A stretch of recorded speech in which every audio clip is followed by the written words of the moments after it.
শেখ হাসিনা জানতো যে জনগণের এত পাত্তা দেওয়ার তো কিছু নাই, আমি আমার মতো করে আমি দেশ চালাবো।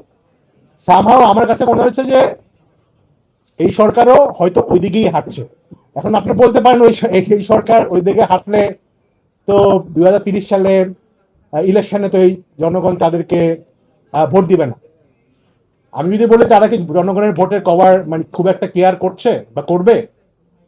কেননা 2030 সালে যদি গণভোটের এই সংস্কারের অনুযায়ী যদি সংবিধান সংস্কার না হয়, ত্রয়োদশ সংশোধনীর যে আপিল বিভাগে রায় এসছে ওই অনুযায়ী কিন্তু তত্ত্বাবধায়ক সরকারের প্রধান কে হবে? আপিল বিভাগের জ্যেষ্ঠ মানে এক্স বিচারপতি।